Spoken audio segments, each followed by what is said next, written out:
Hi everyone, welcome back. This is lesson 3 in unit 2, and today's lesson is called Periodic Table Trends. So in the last video we talked about the different parts of the periodic table. We talked about how to color code the periodic table, the differences between the different groups, and how to classify elements as either metals, nonmetals, or metalloids. So in this episode we're going to talk about different periodic table trends. And really, a trend is just a pattern. So patterns in atomic radius, electronegativity, ionization energy, metallic and nonmetallic character, as well as ionic radius. So the first one we're talk about is atomic radius. And if you're thinking about your math class and you've heard the term radius before, it's the same thing. So radius is really half the distance of a circle. Now, when we're talking about atoms are kind of hard to measure because these electrons that in that electron cloud, the orbital, the most probable location of the electron, it's hard to kind of get a perfect number. So what scientists do is they take two atoms, stick them next to each other, and then they're able to measure the distance between the two nucleuses. So then that gives them the size of one whole atom, because half of an atom plus half of an atom gives you a whole atom. And so then what they do is that's the diameter. They cut the diameter in half. That is your radius. So the atomic radius is 1/2 the distance between the nuclei of two identical atoms that are bonded together. So if we're looking at atomic radius across a period, so across a period we're going left to right. The most important thing is that you remember is the actual trend, and that is as you move across the period, the atomic radius decreases. So you might be thinking, well, why? That doesn't make much sense. So as you go across a period, your element gets more and more and more protons added to the nucleus. Remember, protons is the same as the atomic number. Atomic number increases, number of protons increase. So that nuclear charge keeps getting more and more and more positive. So yes, your atom's still neutral, you still have electrons being added. But as you move across a period, there are no shells being added, just electrons. So the electrons are still the same distance away. So with that increased nuclear charge, it actually pulls the electrons in the shells closer to it and is able to kind of shrink that radius a little bit. So that is why across a period, it will decrease. Again, the y is not super important, but the actual trend is. So next is atomic radius going down a group. And so this one's kind of easier to picture. As you go down, more and more energy shells are being added. So there's literally more stuff. And so as you go down, the atomic radius increases. Now, a cool way to remember this is the atomic radius snowman. And if you think about it, if you've ever built or drawn a snowman, as you go down, the atomic radius gets bigger. And then as you go across and you draw that little carrot nose and going this way, the atomic radius decreases. So the atomic radius snowman is a great way to remember the trend. So our next trend is electronegativity. And the definition of electronegativity is pretty important. So if you were to look this up in, the internet or a book, electronegativity is defined as a measure of the ability of an atom to attract electrons when the atom is part of a compound. So basically, it's the affinity or want of an electron. So numbers are assigned to measure electronegativity on a scale of 1 to 4. So a long time ago, this dude named Linus Pauling was the guy who studied electronegativity, and he said, well, let's make 4 the highest number and call it a day. And he noticed that fluorine was the most electronegative element. So that is the most important part of this right now. So this picture shows the different electronegativity values for the elements. Again, fluorine having the highest number, and the taller the column, the higher the electronegativity value. So it's pretty easy to see that this kind of corner, these nonmetals, have super high electronegativity values. So if you're moving across a period, again, you're moving left to right, the electronegativity increases. So as you're moving across, in each group, you have more valence electrons. So group 1 has 1 valence electron, group 2 has 2, 13 has 3, 14 has 4, 15 has 5, 16 has 6, 17 has 7, 18 has 8. So remember, every atom wants to have 8 valence electrons in their valence shell. And most of them don't, only the noble gases do, and so elements bond to get that perfect 8. So the electronegativity value is the measure of how much you want an electron. So the closer and closer an atom gets to having 8 valence electrons, the more and more and more it wants an electron. So if you think about it, if you had, you're saving up money for, your, a new phone or something you really want, and you're saving up your money, you're saving up your money, you're saving up your money. You almost have enough money for whatever you want to buy. You will do things to get that last bit of money. You really, really, really, really want that last bit of money. So you will figure out a way to earn it. So the closer and closer an element is to having that full valence electron, the more and more and more and more it wants that electron. So I love to use the anglerfish example from Finding Nemo. So this is an anglerfish, and it lives in the deep depths of the ocean, and it has like this little light on it, and these things actually exist, and it's used to attract fish towards it. And then the fish are like, ooh, it's a light, and they swim towards it. Anglerfish then was like, haha, tricked you, just kidding, I'ma eat you. So with these electronegative atoms, they're just like anglerfish. They'll attract other elements towards it and be like, haha, took your electron. And again, when we talk about bonding, this comes into play a lot more. But again, as you go across a period, the electronegativity increases. And then as you go down a group, the electronegativity decreases. So again, the trend is important. If you're just thinking about it, here's your periodic table.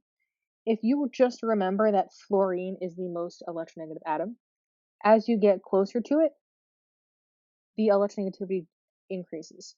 As you go away from it, electronegativity decreases. So this remembering F is the highest value, that saves you a lot of headache. Again, all these values for all of these trends are on table S, so you could look them up, but this just saves you some time. So the next trend is ionization energy, and there's a bunch of info on this slide that isn't super relevant, but important for those of you who like that extra reasoning. But ionization energy is the energy required to remove an electron from a specific atom. So if we're looking at the trend in more detail, again, this is the important part. If we're going across a period, so going from left to right, the ionization energy increases. So if you think about it, all of the elements, they want 8 valence electrons. So things in group, 15, 16, 17, they have 5, 6, 7 valence electrons. They're so much closer to getting 8 valence electrons. So they're not going to give away what they've earned, what they have to make that perfect 8. They will hold on to what they have. It will take a lot of energy to kind of rip those electrons away. So again, using the money example, if you're saving up money and you almost have enough money to buy, whatever you're dreaming of, then you're not going to want to, give that money away to somebody else because you're so close to earning whatever that object is you want. But if you had a little bit of money and you were nowhere near, that final goal of that price of that object, and your friend asked you for a few bucks, you might think, okay, here, take a few bucks here, whatever. So it's the same thing with these atoms. So elements in that groups 1 and 2 and 3, they have very few valence electrons. It's easier for them to kind of give away their valence electrons. So the shell underneath it is now full than it is to go get 7 electrons.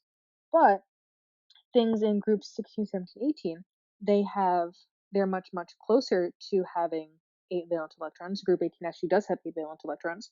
So group 16 and 17, they're so close to getting that perfect 8, they're not going to give away their electrons. So it takes a lot more energy to take those away. If you're going down a group, so down, the ionization energy is decreasing. So a good way to think about this is as you're going down a group, you get more and more and more energy shells. So they get further and further and further away from the nucleus. So it's super easy to becomes easier to remove an electron if it's super far away from the nucleus. So a way to kind of think about this is if you ever put something on your refrigerator with a magnet, it's the magnet sticks um, over one paper pretty nicely. But the more and more and more and more papers you add under that same magnet, the easier it is to just kind of take one of those papers away, the weaker the attraction of the magnet and the refrigerator. So as you go down a group, the more shells you have, the easier it is to remove an electron.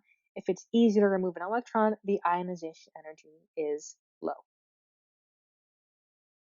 Okay, the next is metallic character. And when we talked about elements and the periodic table and how to classify stuff, we mentioned this a little bit.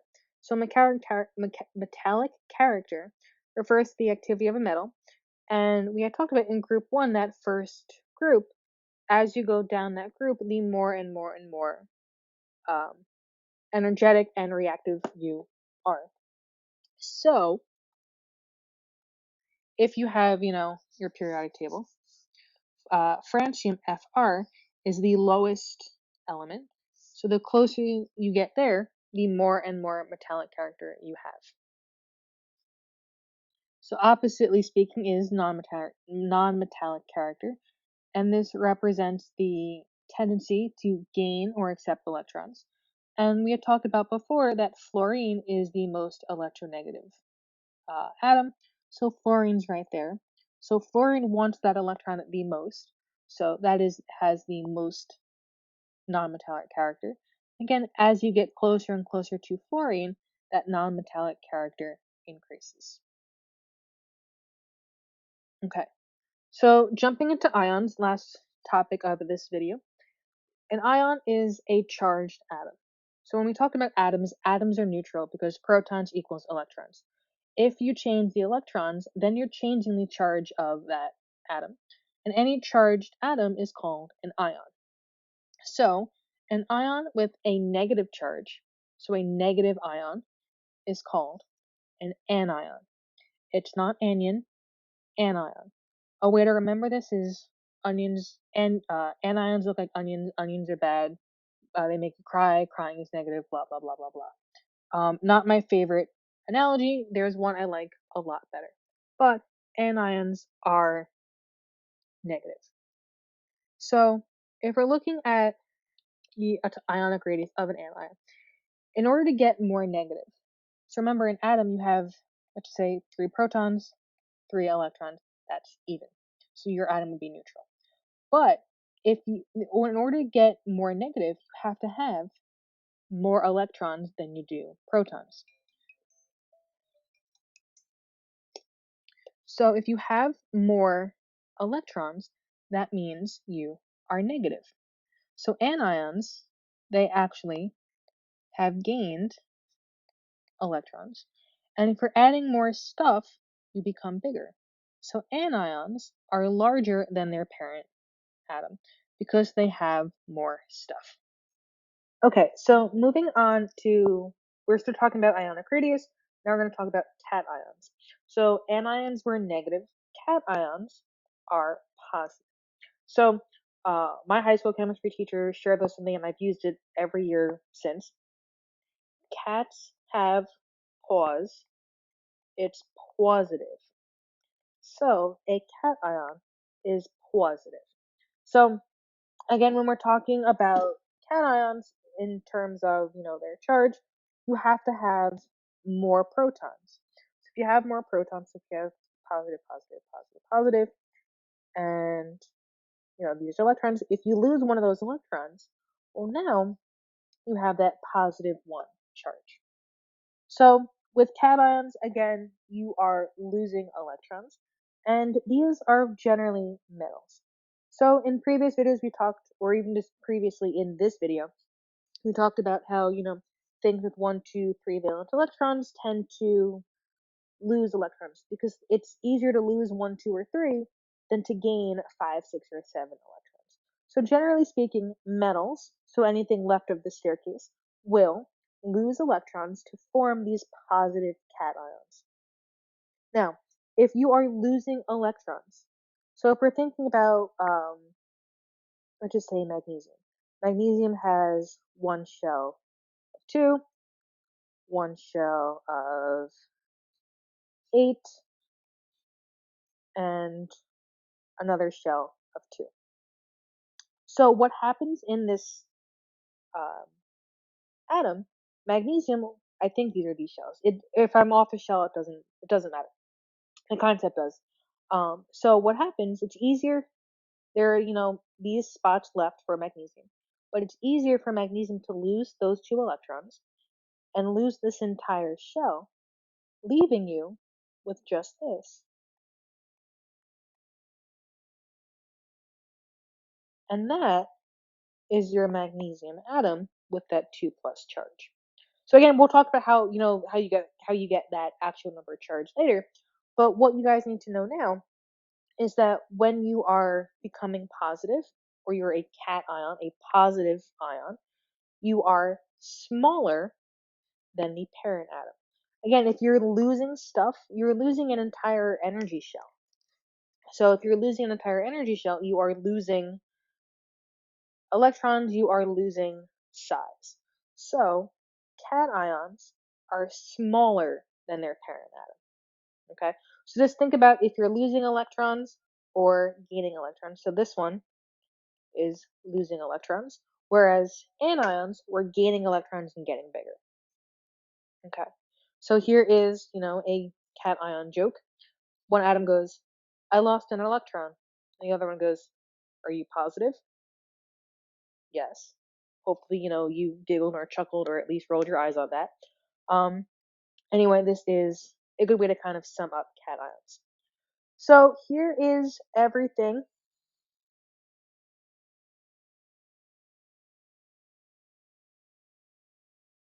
So here is everything that we've talked about on one slide. So this kind of sums up everything you need to know about periodic trends. So atomic radius, you have that snowman. Increases going down a group, decreases across a period. Ionization energy and electronegativity, they follow the same trend. So really all you have to remember for this is fluorine's the most electronegative. So as you get closer to fluorine, you get more electronegative, and you have a higher ionization energy. If you get farther away from fluorine, you have um, a lower electronegativity value and a lower ionization energy. Those two things follow the same exact pattern. Metallic character, the closer you get to francium, the more metallic character you have. Again, you're a metal. And again, for non-metallic character, the closer you get to fluorine, the more non-metallic character you have. And again, with ionic radiuses, anions are negative, and they're negative because they gained electrons. And so if you're gaining electrons, you're bigger than that parent atom. And cations are positive because they lost electrons. Now they're more positive.